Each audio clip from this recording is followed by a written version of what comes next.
It's time, Fort Wayne. Your sports, your station. It's the Sports Rush with Brett Rump.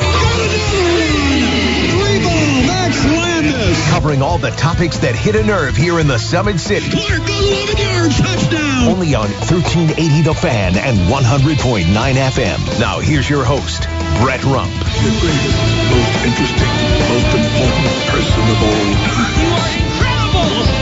Over to one. Yeah, well, you're half right. What is this, amateur hour? This is going to be huge. I believe this is going to be our finest hour. Just when I think you said the stupidest thing ever, you keep talking. I think that's the worst thing I've ever heard. That boy ain't right. The simplest way to put it, I have problems. Welcome to the alleged show.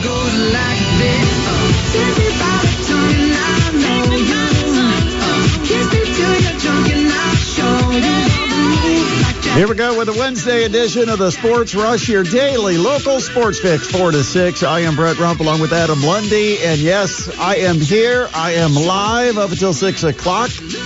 We'll take your text at 260-447-8500 on the Parkview Sports Medicine text line, 260-447-8500. Busy show. And tomorrow, of course, we're packing a lot into today because tomorrow I'm going to be off. I got to get to Youngstown for the Mastodons taking on Youngstown State. Yes, it is Barbasol Horizon League Championships tournament time. And the Mastodons, as the 5 seed, have to go on the road to take on 4-seeded Youngstown State to open up the tournament play. And that game, part of the quarterfinals in the Horizon League after they had their opening round last night. We'll have the broadcast for you coming up tomorrow night at 6:45. 7 o'clock will be the tip from Youngstown. And then Friday night, it's all about high school basketball because we'll have the semifinals of the sectional play. In Class 4A, we'll be out at Wayne High School as you've got Huntington North taking on Homestead in Game 1. And Game 2 will feature Wayne versus Southside. We'll have the play-by-play broadcast for you. I will be here on Friday. It will be me, and then on Saturday, championship high school basketball as well. But it is a packed show because we've got Nathan Baird to talk Purdue basketball. We've got Vanessa Rosswurm, star of the Norwell Lady Knights state championship run, and she will join us coming up at about 4:35. Also in hour number 2, we'll talk to the Dutester, Eric Dutkevich from Parkview Sports Medicine. And we'll get his thoughts on what's already happened and what is coming up in high school basketball this week with Hoosier Hysteria, sectional play. Last night, a lot of 2A, 3A action in our area. And we'll talk about that with Eric Dutkevich coming up around 5:35. Rainy day, just not a pretty day. You know me, though. I'm not afraid of a little bit of rain. I don't mind it. It's a reminder that you're alive. Well, you know, rain is a sign of spring, right? That too. It's not snowing. It's not an ice storm. Fingers crossed. Usually it's April showers bring May flowers. Maybe it's March showers to bring April flowers. But it has been a rainy day. It started quite warm, and it's getting colder as the day progresses. And I don't think that trend is going to stop overnight. It's supposed to get down to sub-freezing. Yeah, I'm seeing 30, 29 even. Yeah. So a little bit colder before my son and his girlfriend depart to go back to Florida. They get to experience some sub-freezing temperatures. There you go. They went down to Indianapolis last night to see my son and daughter. And today they woke up, and on their way back to Fort Wayne from Greenwood, they were kind of spontaneously compelled to go to the Indianapolis Motor Speedway. They sure were, yeah. Really cool. Got on the track, trip. yeah. They got a chance to sign up for the tour, and they got on the track, and they got a chance to kiss the bricks in the rain. I said, yeah. I said, nah, that's a little gross. Some nice wet brick. Yeah. Flavor. But yeah, they've got a photo now of both of them kissing the bricks at the IMS. So that was kind of a fun thing for them to do. Yeah. And then we'll have dinner tonight. Tomorrow morning, they're on a plane. They're heading back. Trip's over. It was quick.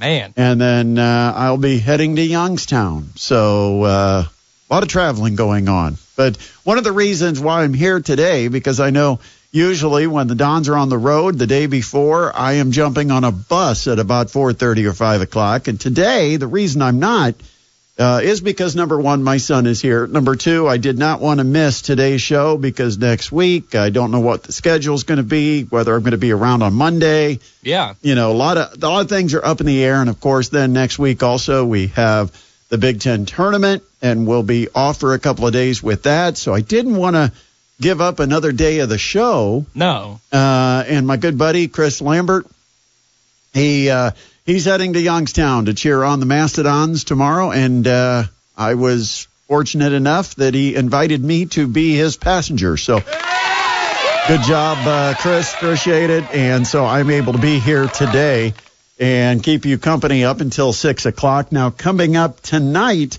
we've got NASCAR Live at 6 p.m. Yes, we do. It's always important to mark on your calendar. And then tomorrow, no Sports Rush, but Mastodons, Youngstown State, 6:45 pregame. Last night, Hoosiers in Oregon taking on the Ducks. This is duck weather is what it is. It just made it clear to me that this is duck weather. But the Hoosiers battled, and that's what I said. They just had to battle. If they lose, they lose. I don't think it's a bad loss. I don't think it necessarily hurts their tournament chances.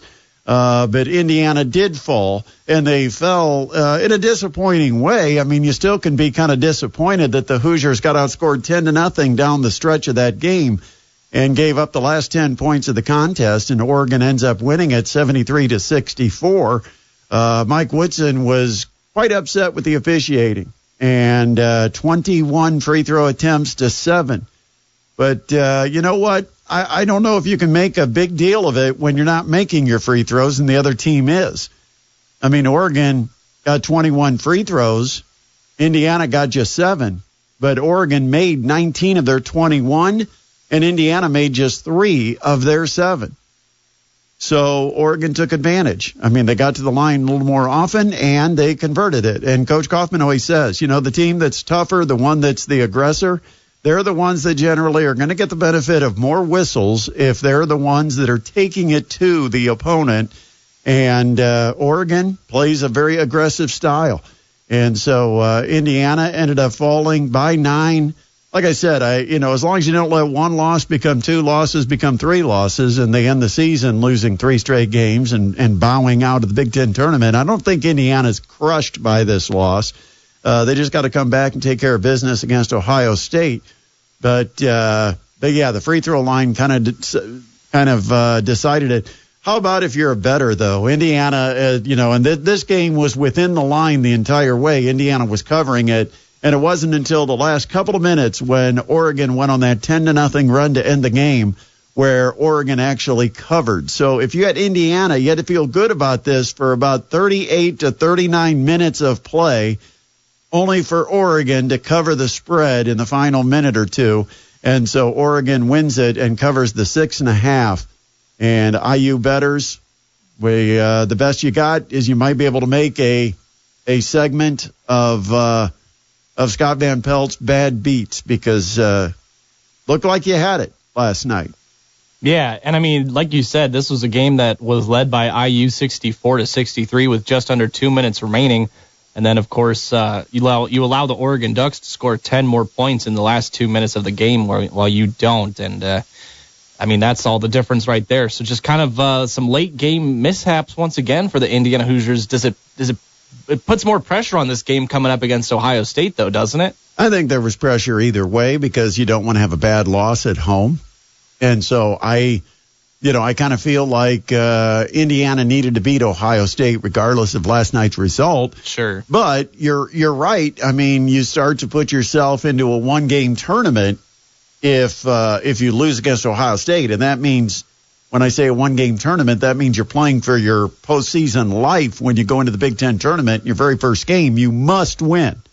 And you might need to win a couple to make up for the loss to Ohio State. But losing by itself, losing to Oregon on the road, not the worst thing. Oregon's played well of late. They've won like 6 straight games. And so, the key for Indiana, don't let one loss become 2 losses because then 2 could become 3, and then you're out of the NCAA tournament. Last night, though, a different story for the Purdue Boilermakers. At home at Mackey Arena, Boilermakers pound Rutgers 100-71. I believe I might have said on this program that this game was going to be one that was either going to come down to the wire and probably be a 1 or 2 possession game, or Purdue would blow it open and just dust them away. I didn't see this being a 10 or 12-point game. It was going to be one or the other. Purdue ends up just pounding Rutgers. Ace Bailey, not a good night. He was 1 for 6 from three-point land. Braden Smith and Fletcher Lawyer, no problem shooting the basketball. Both of them connected on 7 3-pointers. Smith finished with 23 points, 9 assists, and Fletcher Lawyer, 23 points, 3 assists, and did not turn it over as Purdue, as a team, hit 18 of 36 from behind the arc. And Caleb Burst playing on his senior night.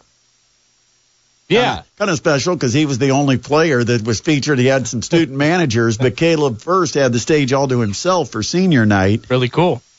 And he had 6 offensive rebounds. But that's so typical. He is a kind of guy that has never been a huge scorer. He's more of your blue-collar type guy. And so he does some of the grunt work that people don't notice, but 6 offensive rebounds, terrific night for Caleb First. And, don't think just because the stats haven't always been there that Matt Painter hasn't appreciated what Caleb First has brought to the program. In fact, after the game when they had the ceremony on the court, Matt Painter got the microphone, had a chance to make some comments about Caleb First, and here is what he said. Because with our win against UCLA, we're the winningest program in a 5-year period in the history of the Big Ten.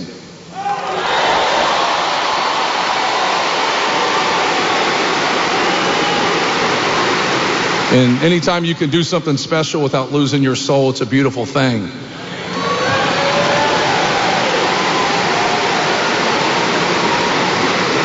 But when you look at the success that Caleb has had, obviously he has a wonderful family. He's 22 years old. He's engaged to be married.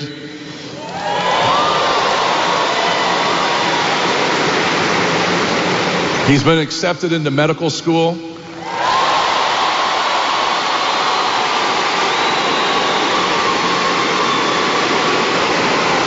And he's the all-time winningest player in Purdue basketball history. Not a bad way to go out at Purdue. Medical school, getting married, and all-time winningest player in the history of Purdue.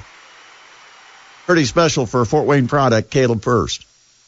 Yeah, you got to feel happy for the guy. That's just an absolutely outstanding career, like you said, despite what you may see in an average box score. And Matt Painter wasn't done talking about Caleb First. In fact, he added a little bit more last night. But to see all the accolades, he's never lost an exempt tournament. He was undefeated for 3 out of 4 years in non-conference. He's won 2 Big Ten championships. He's won a Big Ten tournament championship. He's been to a Final Four.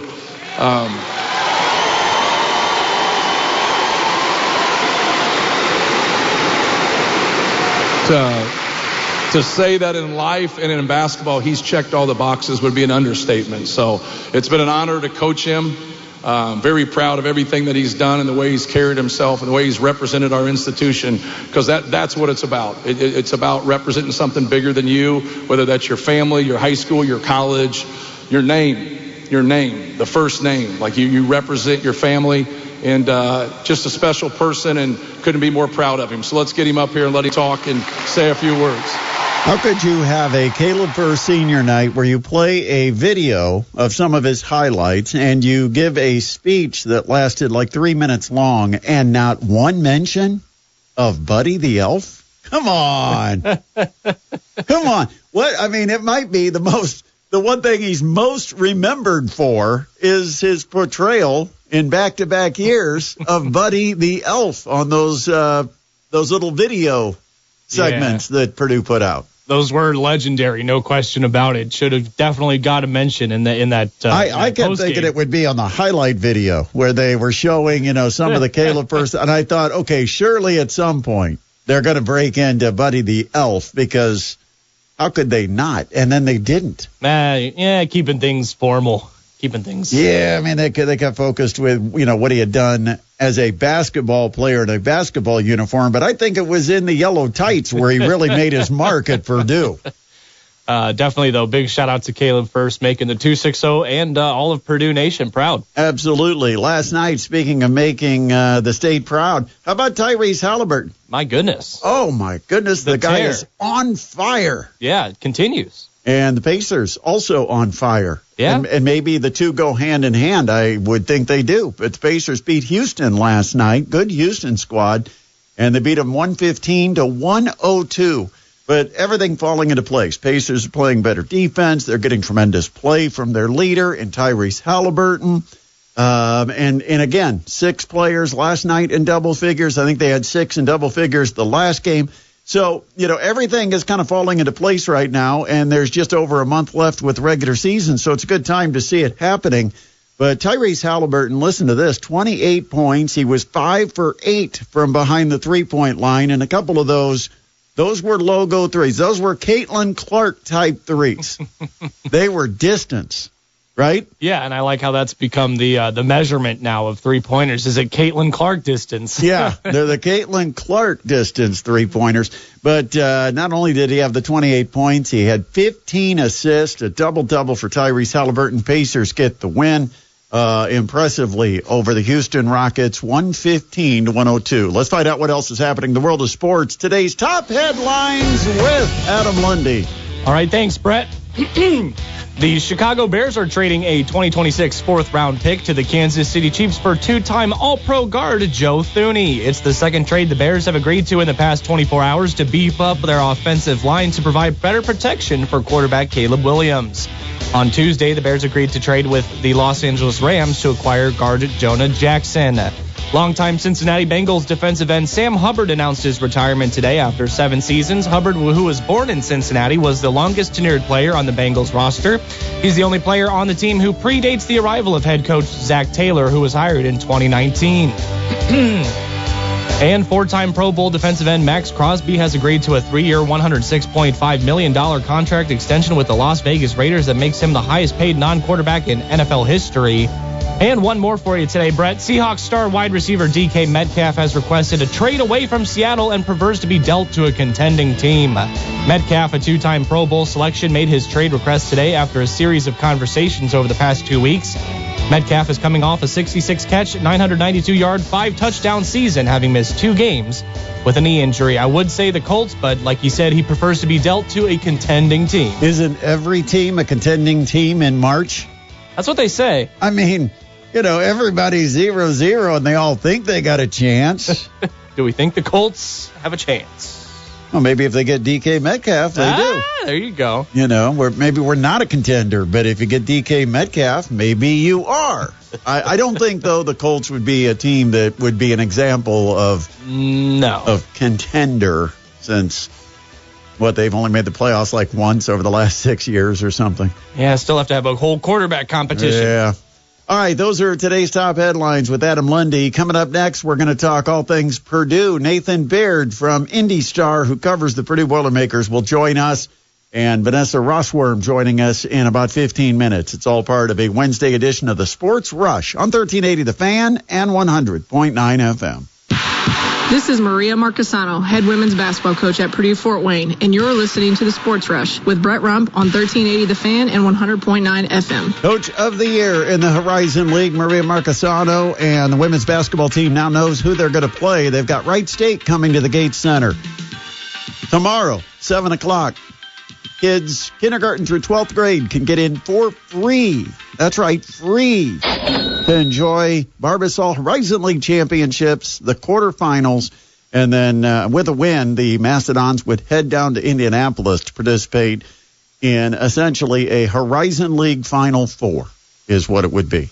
And if they make it, we're going to be broadcasting the game for you on Monday. And just to anticipate that game's going to be a 2:30 start. Something would have to happen seriously with Green Bay for it not to be a 2:30 start.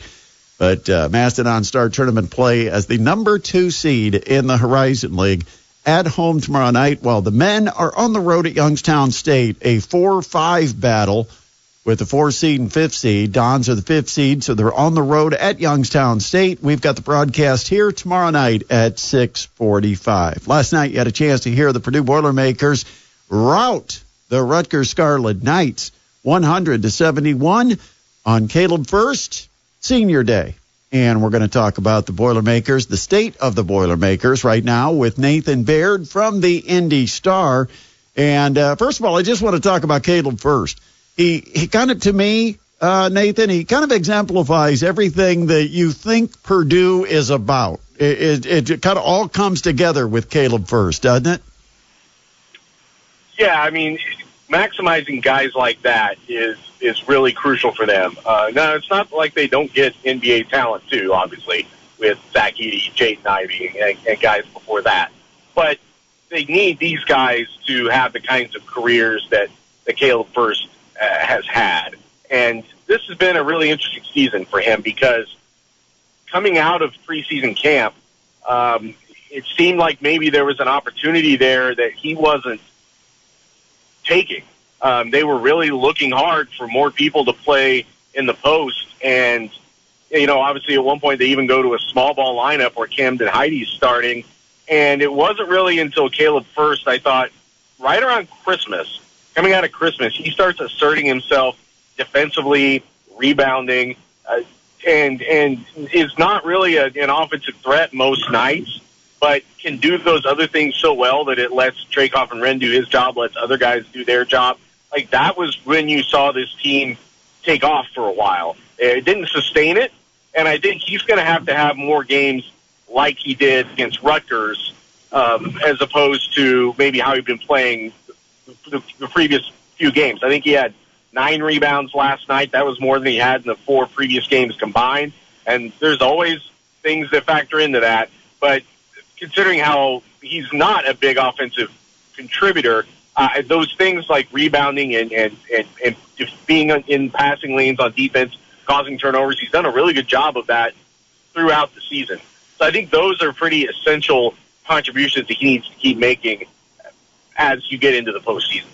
Yeah, and you look at a guy that, could easily have jumped ship maybe after a freshman year where he got significant opportunity. His chances were limited because of Zach Edey, and maybe, a lot of guys could have run away from Purdue. He was loyal to the university, and I think that fits the profile of what Matt Painter likes to recruit. The fact he's an Indiana kid, I just think there's a lot of things that are valued within that Purdue program, and he's kind of an example of it. Let's talk about what happened last night, because Purdue struggled over the last month. Didn't struggle last night. Hit 3-pointers, looked good doing it. What were the keys last night, and what was different about last night that might have been missing in games prior? Yeah, not to be completely facetious. The biggest difference last night was that Rutgers is the worst team they've played in a few weeks. So let's not forget that. But I thought it was important that Purdue came out and asserted itself in a matchup like that. It wasn't immediate, but once it flipped the game, it really put its foot on somebody's throat last night. It beat down an opponent that could be beaten down. And that wasn't something we've seen this team do for a little while. In fact, even when it was, they were playing some better teams, but during that losing streak, they were getting leads. They were taking leads in the halftime and, leading early in the second half, and then something would happen and that game would get away. Obviously, Indiana was the worst example of that, to be up 12 at halftime and then just get completely run out of the gym to start the second half. And you saw at UCLA the way they finished about those last 10 minutes was, I think, an important turn for them to not only just finish strong, but to take some of the things that have been going wrong and flip them, especially from a rebounding standpoint, make that a strength and how you end up winning the game. And I thought it was important that in a game like Rutgers, you had, a team that's really defensively challenged, that Purdue would exploit that the way they did with the 3-pointer, with what Trakoff and Wren could do, and then to go in and make sure that you contained the 2 possible lottery picks that they have on that team and not let one of those guys get his head up and have some kind of huge game. It's all about really building momentum. After you've come out of a 2-week stretch like they did, losing 4 straight, that was such an uncommon experience for everybody on this team, not just as Purdue players, but really at any point in their lives probably. And now you can start to see a little bit of momentum building. I think that Friday is interesting, and I guess we're probably leading into what you want to talk to next. But now they have to take it on the road. I mean, this team has been exceptional at home at times, and we haven't really seen exceptional come out on the road very often, and especially when they've had to play the best teams in the league on the road, which I would still call Illinois that regardless of its somewhat mediocre record within the league. This is still a tough game for them on Friday. Well, and going into this Friday game, you've got Purdue, Maryland, and Wisconsin that are all essentially tied in the loss column. Purdue has the extra game because of the win last night. But when you look at those three, they're playing for third, fourth, and fifth place. So those three are fighting for the top four. Is there an advantage in the bracket? I haven't looked that closely to the Big Ten bracket, but sometimes the top four get the extra day off. Is there an advantage in being a top four team? That's the biggest advantage is you get more practice time. You play later in the week. It's certainly an advantage for the sports writers who get to cover one less game. I guess that's what we're rooting for. For the teams, though, I think it's just you're exposing yourself less. If you want to win the tournament, and I don't, that sounds like a weird thing to say. I do think there are years where teams care more about winning the tournament than others. For instance, if you win the regular season Big Ten championship, I don't know that you care that much what happens in the tournament. Last year, Purdue walks off the field or the court having lost in the tournament, and it doesn't matter to them at all. They know they what they're going to do in the NCAA tournament, what they want to do. This year, I think it might be different. I think this is a team that let its title contention get away from it in a kind of a dramatic way, and I think they want to make a run this week. I think they see a benefit. I think they wanted to win championships this year, and this is a chance to win a championship. So in that regard, then if you don't have to play until Friday, it's just less exposing yourself to a loss earlier in the tournament, making somebody else have to play its second or third day in a row to beat you. Like those things come into play. And you mentioned Illinois. Can you tell me what is the real Illinois? I haven't figured them out, and here we are 30 games into the season. I still don't know exactly what this team is. No, I don't have any idea. It's been, arguably the most schizophrenic team in the Big Ten this year, where it seems like on any given night they could beat the best teams in the league, and then they'll lose to somebody that's not that great. Or when they do get on the court with a really good team like Duke, they'll just get beat by like historic proportions. But there's talent here. The metrics, if you look beyond the win-loss record, if you look at net rating, if you look at some of the analytics sites that are out there, your Ken Palms and whatnot, like Illinois' numbers have been strong in those areas all season long. And I know that it's a team that Purdue respects because of Brad Underwood, because of the talent that they have there, and what things that they've seen them do as a team this season. But also having to go into Champaign, and especially Purdue, like there's a rivalry there, and there have been some chippy games there over the years and in recent years. I don't think Purdue has found it to be a very comfortable place to go. I grew up in Central Illinois, so I know how Illinois fans are, and it's an interesting fan base in some ways with what they expect and the way they think of themselves relative to what they've actually accomplished. But it's a place that will make it tough on opposing teams.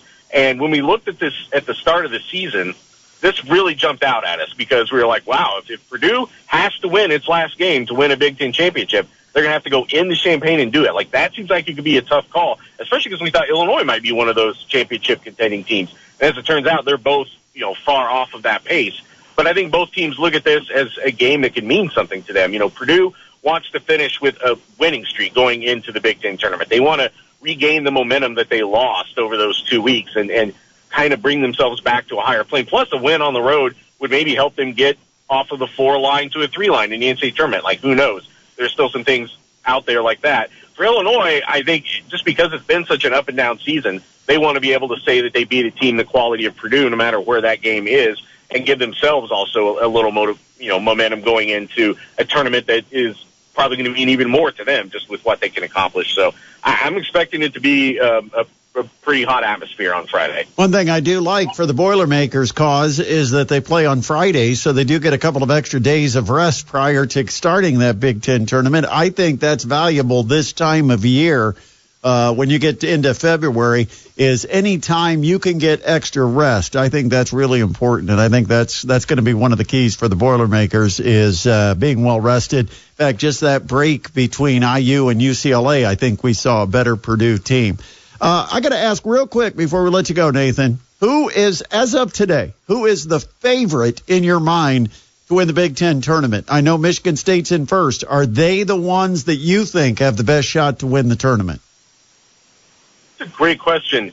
You know, a team that I would not sleep on is Wisconsin, just because I feel like they can score so much. Like, they are so proficient offensively. And I don't know that they're as balanced as a team like Wisconsin, but they are really good at what they do. We saw them come into Mackey Arena and put on a show a couple weeks ago. And I know that Purdue, excuse me, was maybe not as strong defensively as it looked while it was running through that next tier of teams in the league. It didn't look nearly as strong when it then had to play the best teams in the league. But what Wisconsin did was like next level. To come into Mackey Arena and do that was really impressive. And they've beaten other good teams this season. That's a team that I kind of have my eye on. And also another team that I wouldn't discount is Maryland, because I think that's a team that comes in also with maybe a little bit of a chip on its shoulder that it doesn't get talked about the way these other more conventional Big Ten teams do, the way the Michigan States and Michigans and Purdue's do. And when you look at what they've done this year, look at their record, like, and their starting five, I think, goes up against just anybody in this league. It's just a really talented team. That's another one that I would say it's as usual. This is a pretty wide open field, but those are two teams that I'm wondering if they could just catch a hot week and make a run and come up with a trophy by the end of the week. I'm kind of with you on Maryland, but I want to wait and see what Maryland does in Ann Arbor tonight, and then I'll make a more confirmed choice on whether I believe Maryland could win this Big Ten tournament. Nathan, always a pleasure having you on. Appreciate the time as always. We look forward to talking to you again soon. Anytime. Thanks a lot. Yep, Nathan Baird from the Indy Star joining us here on the Sports Rush. We'll take a quick break. When we return, Vanessa Rosswurm from the state champion Norwell Lady Knights will join us here on the Sports Rush on 1380 The Fan and 100.9 FM. Happens rather quickly that we get through the girls' state tournament, and then we turn our attention to boys' sectional play. And this week, we'll be out at Wayne High School for Class 4A sectional semifinals. In Class 4A, it's going to be Homestead taking on Huntington North, followed by Wayne versus Southside. We've got both broadcasts coming your way this Friday night as part of the Parkview Sports Medicine High School Basketball Games of the Week. And afterwards, be sure to join us for the PSM postgame show live from the Waynedale Pizza Hut. We'll be there up until 10:30, giving you all the area scores, highlights, coaches, interviews, and more. That is Friday night, a couple of nights away, right here on 1380 The Fan and 100.9 FM. Of course, last Saturday night, had a chance to hear the Class 3A state championship game in girls basketball, and the Norwell Lady Knights got it done. First state championship, girls state championship in any sport at Norwell. And one of the real stars of that Norwell program, maybe the star, but we don't want to discredit anybody else that contributes. But Vanessa Rosswurm, one of the leaders on that team, 32 minutes, team high in that championship game with 17 and 10, ended up with a double-double, and she joins us now here on the Sports Rush. And Vanessa, first of all, thanks for joining us, and congratulations on winning the state championship. Thank you so much, and thank you for having me on tonight. It's wonderful for you to take some time. I know it's been probably a whirlwind over the last few weeks. We had a chance to see your games at Huntington North in the semi-state, and then coming back and we broadcast the championship against an undefeated Greensburg team. But going back to last year, you were one of the returnees, and you fell short a year ago, ended up being the state runner-up. How did that serve as kind of a platform or a motivation to lead into this year and what you were able to accomplish as a junior? I mean, after losing to Gibson Southern by 3 points last year, you just get a really sick feeling, just especially playing on a big platform like that. And that just gave me motivation for the entire season. I mean, even though we lost a lot of our roster, since we had 7 seniors, that I was the majority of our team, I was ready. and I knew that the group of people coming in would fulfill the role that they needed to, and I knew that we had great potential to go to state again, even though most people didn't believe so.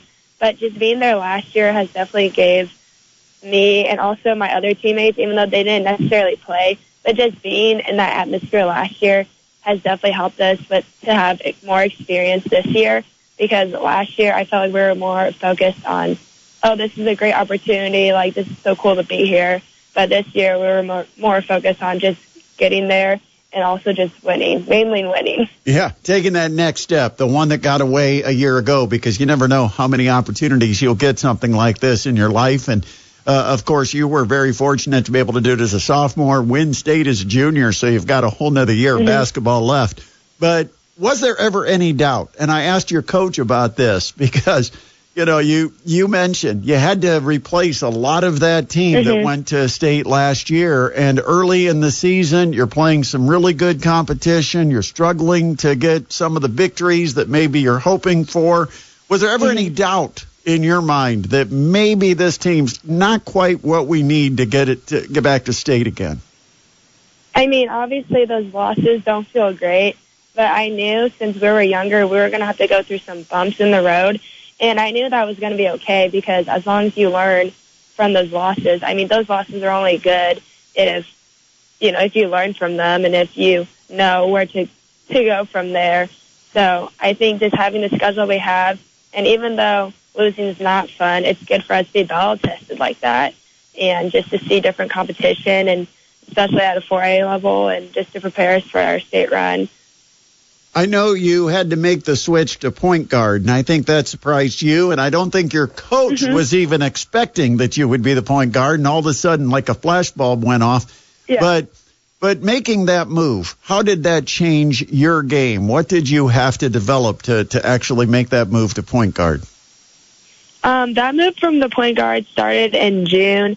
Thornton, we were at one of our team camps, and I was obviously just playing the same role like on the floor as I was last year. And Thornton was like, hey, V, like, if you're cool with it, we're going to move you to point guard just to mess around and see if we like it or not.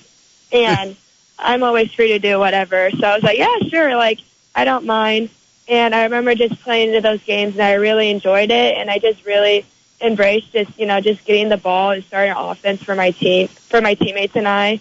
I honestly really enjoy point guard, and just making that move from my position last year to this year, I feel like it honestly just gave me more leadership. Obviously, I already had a bigger role, but becoming a point guard, I feel like has also given me more leadership just to start the offense and just communicate to my teammates in that way.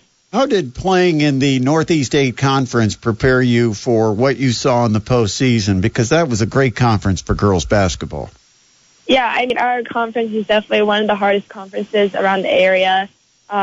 Obviously, we lost to Columbia City and Belmont during regular season, and then we obviously avenged those two losses during the tournament run.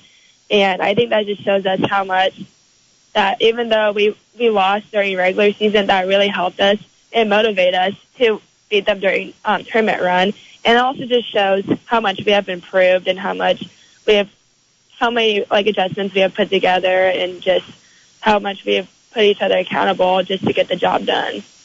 So what's ahead for you? You've got a whole nother year of basketball, but what do you have planned for this summer? Are you going to be involved in some travel ball? Are you in an AAU program? What's next for Vanessa Rosswurm? I play AAU for Always 100. My coach is Chris Paul. They've been practicing while I've been in the tournament run, but my first practice with them will be this Saturday. And there's also a little event this Sunday. Like, I think it's called Always 100 Jamboree. So I'll be there, playing with my teammates for the first time. Not much rest. What would you say? Not much rest. No, not at all. Right back at it. Now, what about your college as far as where you're at with your recruiting? What's the plans for college athletics? Well, I definitely plan on playing college basketball. Not necessarily know where. I have a decent idea where I may want to go, but at the same time, I could potentially get more offers this summer just playing the AAU circuit again. I have 4 offers right now, and I know where I stand with those schools. I'm excited for this summer because it could open more options, but along with that, it can also help me just narrow down where I want to go. So this summer is a pretty big summer for me just to know where I want to go collegiately. So it's pretty exciting. What do you want to be in college? I know you made that move to point guard to kind of help your high school team, but where do you see yourself as far as developing what skills and playing what position in college? In case we got a college coach listening, there's a chance to kind of sell what you can be at the college level. I feel like at the college level, I can go any position my coach needs me to be. I could, probably not a post player since I'm not the tallest compared to other college players, but I could probably put myself anywhere on the floor, just whatever the team needs and whatever. I could be a point guard, I could be a shooting guard, I can be a small forward. I'd just be able to just do whatever my coach asks me to do, and I do that to the best of my abilities.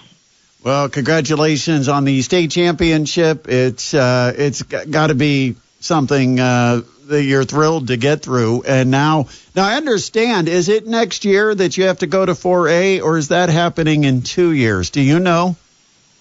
We're moving up to 4A since we made a state runner-up appearance last year, and I'm pretty confident that we have to stay in 4A for 2 years.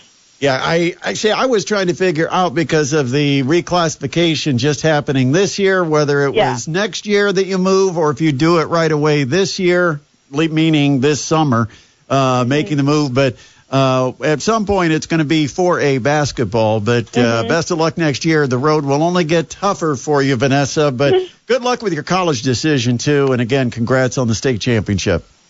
Thank you so much. That is Vanessa Rosswurm joining us. She is a junior guard on the state championship Norwell Lady Knights team. They defeated previously undefeated Greensburg in the state championship game, 53-44 last Saturday. And, of course, we had a chance to talk to their coach, Eric Thornton, on Monday. If you missed that, you can always catch up by going to the podcast page. We have that available wherever you listen to your podcast. You can go and find the Sports Rush with Brett Rump.